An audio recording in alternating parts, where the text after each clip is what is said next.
சித்தராமையா மீதான மூடா வழக்கில் லோக் ஆயுக்தா குழு நேரில் விசாரணையை தொடங்கியிருக்கிறது.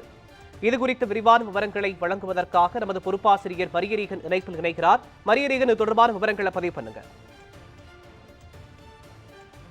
கர்நாடக மாநிலத்தில் சமீப காலமாக அரசியல் சலசலப்புகள் அதிகரிக்க தொடங்கி இருக்கின்றன. சில நாட்களுக்கு முன்னர் வால்மீகி வாரிய நிதி முறைகேடுகளால் அமைச்சர் நாகேந்தர் பதவியிழந்தார். தற்பொழுது அதனுடைய தொடர்ச்சியாக தற்பொழுது மூடா வழக்கிலும் விசாரணையை லோக் ஆயுக்தா குழுவினர் தீவிரப்படுத்தி இருக்கிறார்கள். குறிப்பாக மூடா வழக்கு என்று சொல்லப்படுகின்ற ஒரு வழக்கானது கர்நாடக முதலமைச்சர் சித்தராமையாவுக்கு தலைவலியை ஏற்படுத்தி இருக்கிறது. மூடா நில முறைகேடு வழக்கில் சட்டவிரோத பண பரிமாற்றம் நடந்திருக்க வாய்ப்பு இருப்பதாக கருதி அமலாக்கத்துறை சித்தராமையாவுக்கு எதிராக பிஎம்எல்ஏ சட்டத்தின் கீழ் வழக்கு பதிவு செய்திருந்தார்கள்.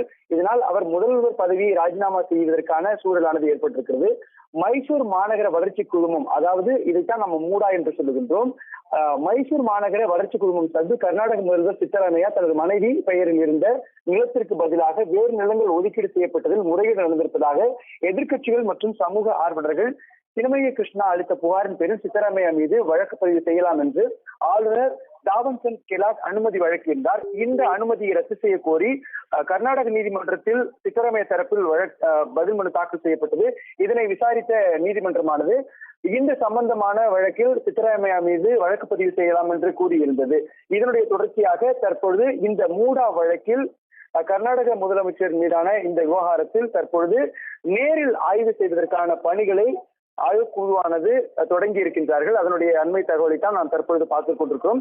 சித்தராமையா மீதான மூடா வழக்கில் லோக் ஆயுக்தா குழுவினர் நேரில் விசாரணையை தொடங்கி இருக்கின்றார்கள். ஏறக்குறைய 3 ஏக்கர் நிலத்திற்கு மேலான பகுதிகளில் எந்த அளவிற்கு முறைகேடு நடந்திருக்கிறது என்பதை குறித்தான ஒரு விசாரணையை நேரில் தொடங்கி இருக்கிறார்கள் லோக் ஆயுக்தா குழுவினர்.